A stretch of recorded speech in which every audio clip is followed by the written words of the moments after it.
Okay, so you clicked on this video to see how to run this, right? And yes, this is Windows, not some Arch Linux setup that I keep seeing Reddit users flicks with. So I'm going to show you how to get this running on your PC now, so let's not waste any time.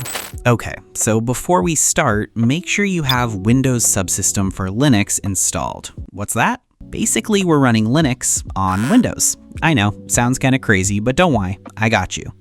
First, open your Start menu and type Windows Features, and you should see this thing here. Open it, and after it loads, scroll down and find this option here.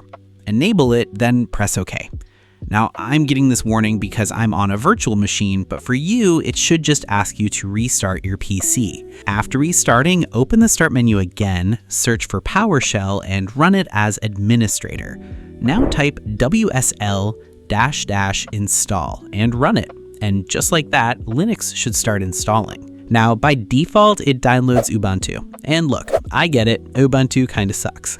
But for now, this works perfectly fine, and honestly, it's the easiest option to go with. Now, for me, it shows an error because, again, I'm on a virtual machine, but for you, Ubuntu should open normally. There are tons of videos about WSL if you want to learn more, but we don't need any advanced stuff for this video. All right, now that Linux is installed, open the first link in the description and you should end up on this repo. Scroll down and you can already see a preview of it here, but we're here to install it, so let's do that. Find the Linux section here because technically we are installing this on Linux. Now open search and type Ubuntu to launch the Linux terminal. Let me zoom in a bit so you guys can actually see what's happening here. Okay, so first copy the first command and paste it into the terminal. After that finishes, copy the second command and paste that in too. Then grab the last command here and run that as well. Now enter the password you made while setting up Ubuntu. And yeah, we're done. Now if I type momoisay, as you can see, her face shows up, but she isn't dancing yet. To make her move, go back to the repo and use these commands here. Everything is explained pretty well, so you can read through them if you want. So now if I type momoisay-f, now she starts dancing like you wanted. Why did you even want this useless thing in the first place?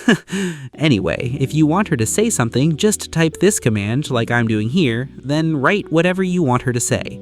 And yeah, she'll say it like this. Now, for anyone wondering how heavy this thing is, it uses around 25 megabytes of RAM and barely even touches the CPU at all. So yeah, surprisingly lightweight. Also, huge shout out to my friend Zuzu for telling me about this thing in the first place. Thanks, mate.